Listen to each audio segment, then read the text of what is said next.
Assalamualaikum and hi everyone.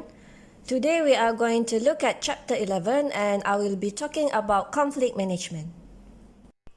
We define conflict as a process that begins when one party perceives that another party has negatively affected or is about to negatively affect something that the first party cares about.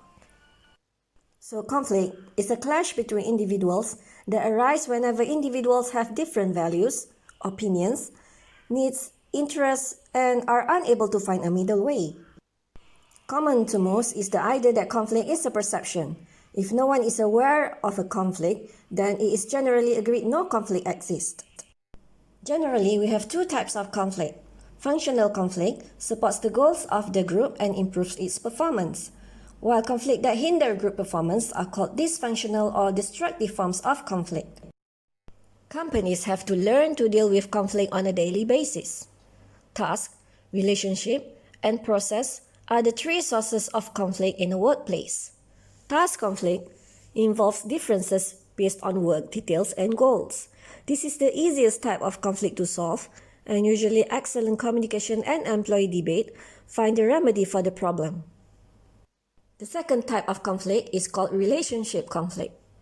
This type of personal conflict develops over disagreements and differences between individuals or groups.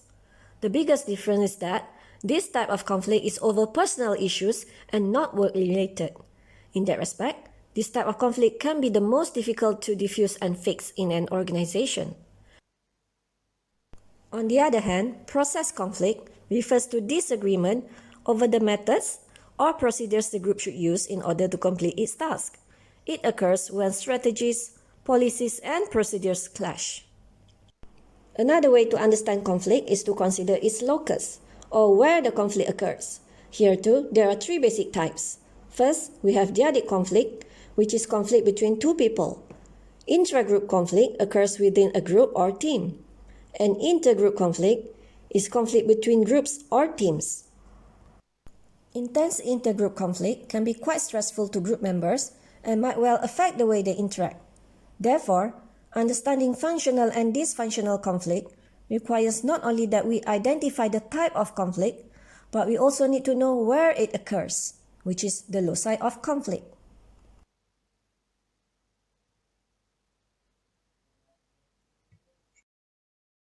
The exhibit 14.2 here shows how conflict process happen.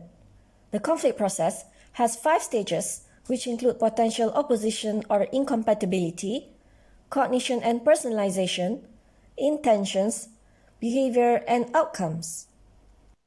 Stage 1, which is potential opposition or incompatibility, shows factors that contribute to conflict.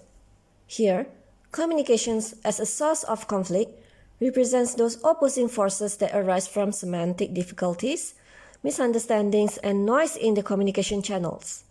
The potential for conflict increases when either too little or too much communications takes place. The term structure include variables such as size, degree of specializations, member goal compatibility, leadership styles, reward systems, and the degree of dependence. Personal variables include personality, emotions, and values.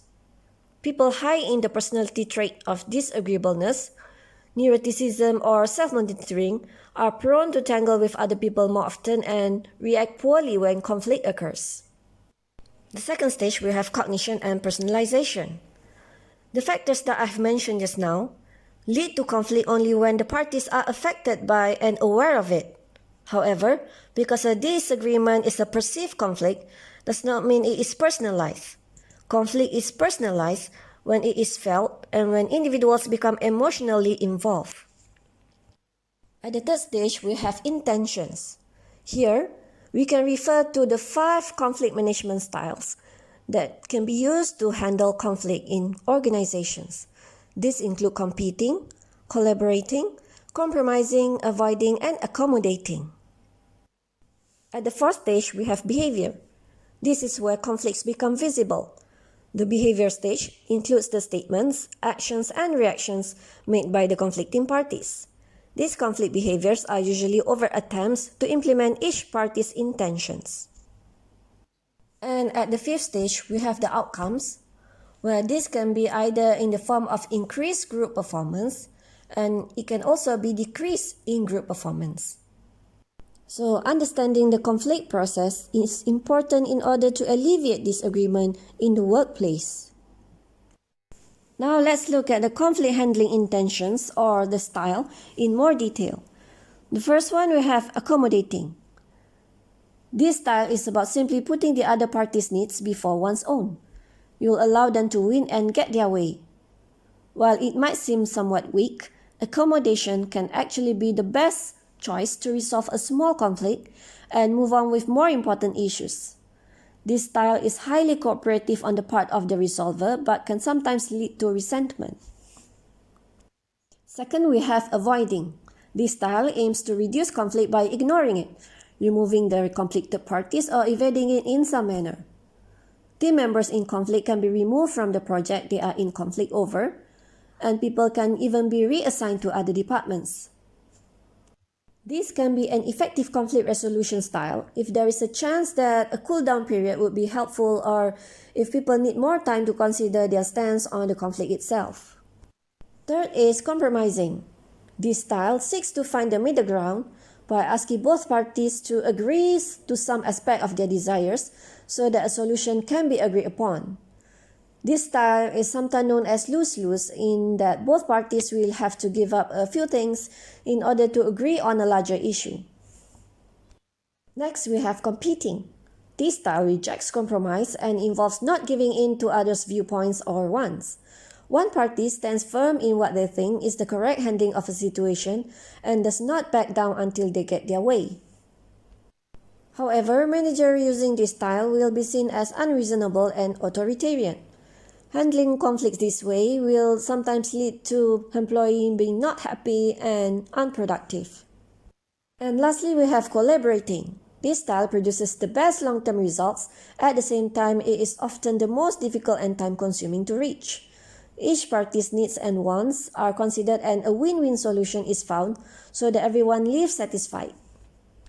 This often involves all parties sitting down together and talking through the conflict and negotiating a solution together. This is used when it is vital to preserve the relationship between all parties or when the solution itself will have a significant impact. So apart from all these conflict handling intentions, we also have some other conflict management techniques, as you can see in Exhibit 14.5 here. So previously, we have seen that stage 5 refers to the outcomes of the conflict. So these outcomes can be constructive and can also be destructive, which reduces the group effectiveness.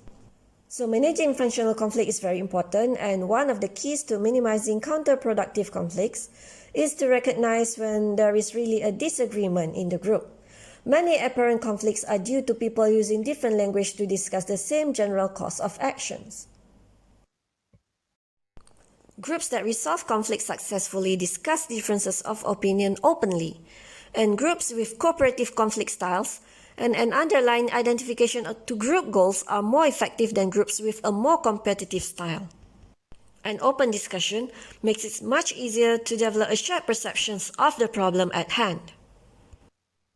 We must also understand that conflict might be different across countries.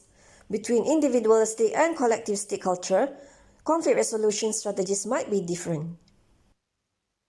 So apart from the things that I've explained, you must also understand about how change can also create conflict. So in this case, managers can actually use various kinds of tactics to deal with resistance to change. These include communication, participation, building support and commitment, develop positive relationships, as well as implementing changes fairly. So guys, I have explained some of the essential things related to conflict management, and I only focus on that part for this topic. So thank you very much for your time.